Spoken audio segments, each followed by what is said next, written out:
শিবলিঙ্গে জল কেন ঢালা হয়? আপনারা কি জানেন শিবলিঙ্গে জল ঢালার পেছনে রয়েছে গভীর ধর্মীয়, আধ্যাত্মিক এবং বৈজ্ঞানিক অর্থ। পুরাণে উল্লেখ রয়েছে সমুদ্র মন্থনের সময় ভয়ানক বিষ হলাহল বের হয়, যা সৃষ্টিকে ধ্বংস করতে পারত। তখন মহাদেব শিব সেই বিষকে নিজের গলায় ধারণ করেন। বিষের তীব্রতা এত তাপ ছিল, মহাদেবের শরীর উত্তপ্ত হয়ে ওঠে। তাকে শান্ত রাখার জন্য দেবতারা ও ভক্তরা তার মাথায় জল ঢালতে শুরু করেন। সেই সময় থেকেই শিবলিঙ্গে জল ঢালার প্রথা শুরু হয় এবং এটি আজও পালন করা হয়। শিবলিঙ্গে জল ঢালার আরেকটি কারণ হলো শিব প্রকৃতির দেবতা, তিনি সৃষ্টির ভারসাম্য রক্ষা করেন। জল ঢালা প্রকৃতিকে পবিত্র করার প্রতীক। এটি আমাদের শেখায় প্রকৃতি ও জলের প্রতি কৃতজ্ঞ থাকা উচিত। জল ছাড়া জীবন অসম্ভব, আর শিবলিঙ্গে জল ঢালার মাধ্যমে আমরা সেই জীবন শক্তির প্রতি শ্রদ্ধা জানাই। আধ্যাত্মিকভাবে শিবলিঙ্গে জল ঢালার ভক্তির এক বিশেষ রূপ। এটি অহংকার দূর থেকে আমাদের বিষ্ণুতা হতে শেখায়। আমরা যখন শিবলিঙ্গে জল ঢালি তখন আমাদের মন শুদ্ধ হয়। আমাদের সমস্ত দুঃখ কষ্ট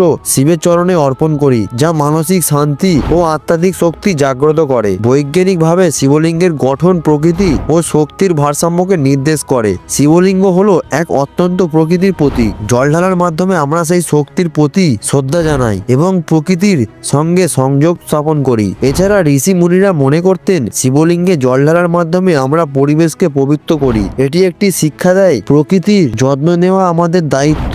শিবের আরাধনার মাধ্যমে আমরা প্রকৃতির সঙ্গে সম্পর্ক তৈরি করি এবং নিজেদের জীবনকে শান্তিময় ও পূর্ণাঙ্গ করতে পারি। তাই শিবলিঙ্গে জল ঢালা কেবল একটি ধর্মীয় আচার নয়, এটি প্রকৃতি, শক্তি, সৃষ্টির চক্র এবং ভক্তির এক চিরন্তন প্রতীক। এটি আমাদের জীবনের শিবের মতো ধৈর্য, ক্ষমা এবং অহংকারীনতার শিক্ষা দেয়। শিবলিঙ্গে জল ঢালার মানে শিবকে প্রার্থনা করা এবং প্রকৃতির সঙ্গে একতা হওয়া। আর আপনাদের এই ভিডিওটি কেমন লাগলো কমেন্ট বক্সে হর হর মহাদেব লিখতে ভুলবেন না এবং ভিডিওটি ভালো লাগলে একটা লাইক করে চ্যানেলটিকে সাবস্ক্রাইব করে দেবেন।